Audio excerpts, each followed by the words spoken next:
رب اللہ ہے، ربی اللہ۔ انسان کے لیے نہ کوئی کھٹکا، نہ کوئی خطرہ، نہ کوئی خوف، نہ کوئی حزن۔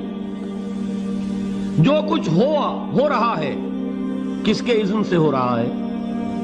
اللہ کے اذن سے۔ اللہ کے اذن کے بغیر پتا تک نہیں ہلتا۔ یہ کوئی اندھا بہرا مادہ نہیں ہے جس سے مجھے کوئی خوف ہو۔ اندھا بھینسا چلا آ رہا ہو اس سے تو ڈرنے کا ہر انسان کو ڈرنا چاہیے، نہ معلوم کس کو ٹکر مار دے۔ لیکن نہیں، اس کائنات کو چلانے والا ایک سمیع و بصیر خدا ہے، وہ جو میرا دوست ہے، میرا ولی ہے۔ اللہ ولی الذین آمنوا یخرجہم من الظلمات الی النور۔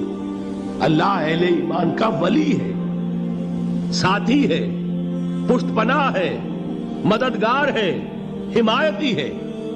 بتائیے جسے یقین ہو جائے کہ اللہ میرا مددگار، اللہ میرا محافظ، اللہ میرا پشت پناہ، اللہ میرا حمایتی، اس کے لیے کوئی خوف ہوگا؟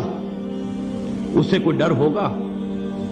میں مثال دیا کرتا ہوں ایک بہت سادہ، پنجاب کے دیہات کی۔ وہ بڑا چودھری ہے اور کوئی غریب کسان ہے۔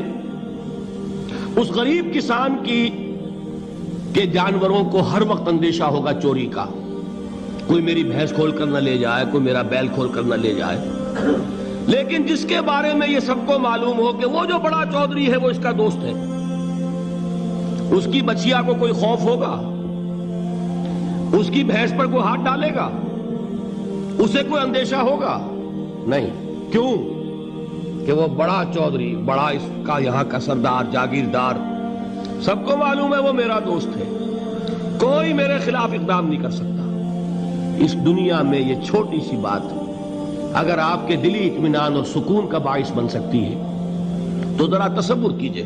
میں لفظ تصور استعمال کروں گا صرف اس لیے کہ اس کا ہم جس کو کہتے ہیں ادراک اور شعور کر نہیں سکتے، اگر کے ساتھ کر سکتے۔ اگر یقین ہو کہ اللہ میرا مددگار اور یقین ہو کہ اللہ ہر آن میرے ساتھ ہے، پھر کوئی خوف؟ کس کا خوف؟ کوئی شے اللہ سے بالا تر ہے؟ کوئی قوت اس سے زیادہ طاقتور ہے؟ کوئی اس کے ارادے کو بدلنے والا ہے؟ کوئی اس کی مشیت کے آڑے آنے والا ہے؟ یہی بات ہے جو حضور نے فرمائی۔ یہ ایمان کا حاصل ہے لب لباب، کہ دیکھو اچھی طرح اس بات کو ذہن نشین کر لو، اگر تمام انسان مل کر تمہیں کوئی نقصان پہنچانا چاہے نہیں پہنچا سکتے، مگر جو کچھ اللہ نے لکھ دیا ہو، اور تمام انسان مل کر تمہیں کوئی نفع پہنچانا چاہے نہیں پہنچا سکتے، مگر وہ شے جو اللہ نے طے کر دی۔ آپ پھر میں کہوں گا ذرا طاری کیجئے، اسے فرض کیجئے، اسے سوچئے۔ اگر اس حدیث پر ہمارا دل ٹھکا ہوا ہو تو کسی سے ڈر ہوگا؟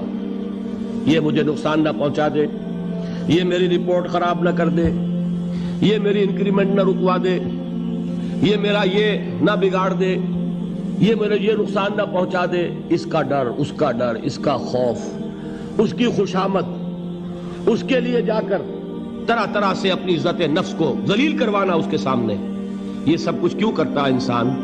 جب سمجھتا ہے کہ اس کے ہاتھ میں میرا کوئی نفع ہے، اس کے ہاتھ میں میرے لیے کوئی ضرر ہے، یہ مجھے کوئی غضب پہنچا سکتا ہے، یہ مجھے کوئی نقصان پہنچا سکتا ہے، یہ میرا کوئی کام بنا سکتا ہے، یہ میری کوئی ضرورت پوری کر سکتا ہے۔ اسی کا نام شرک ہے۔ جہاں آپ نے یہ سمجھا کہ غیر اللہ کے اندر کوئی طاقت موجود ہے، وہی شرک ہے۔ بتوں سے تجھ کو امیدیں، خدا سے نومیدی، مجھے بتا تو صحیح اور کافری کیا ہے؟ شرک تو یہ ہے۔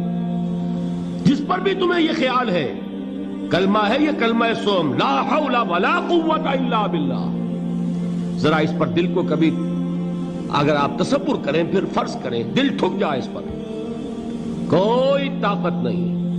یہی بات تھی جو شیخ عبد القادر جیلانی رحمۃ اللہ علیہ نے اپنی وصیت میں اپنے بچے سے کہی۔ 11ویں دینے والے ہیں، لیکن حضرت شیخ عبد القادر جیلانی کی وصیت اور تعلیمات کو کتنے لوگ ہیں تو جانتے ہو؟ یہ جن مقامات تک پہنچے ہیں وہ کس چیز کی بدولت پہنچے ہیں؟ انہوں نے جو پیغام دیا وہ کیا تھا؟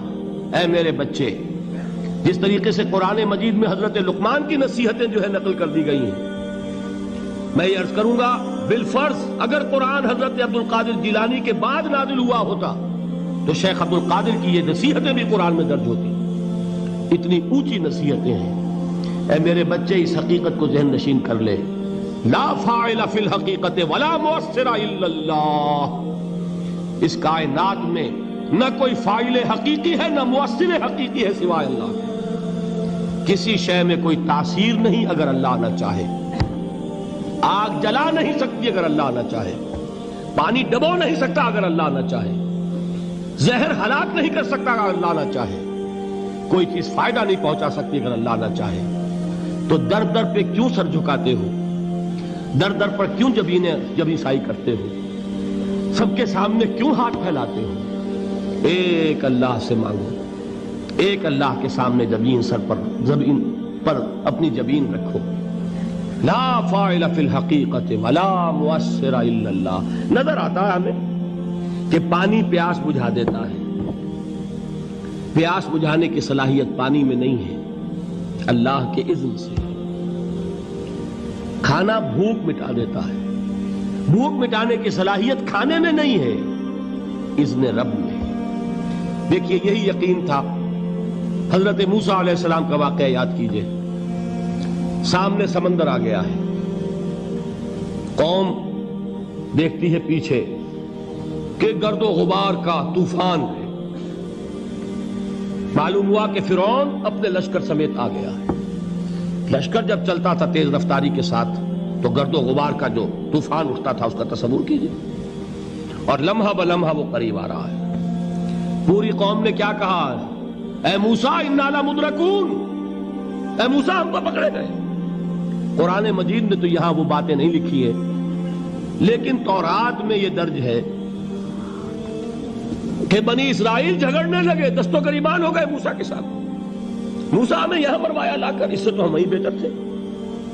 وہاں کھانے کو ملتا تھا، زندگی تو تھی، بیگار ہم کر رہے تھے، موت تو نہیں تھی۔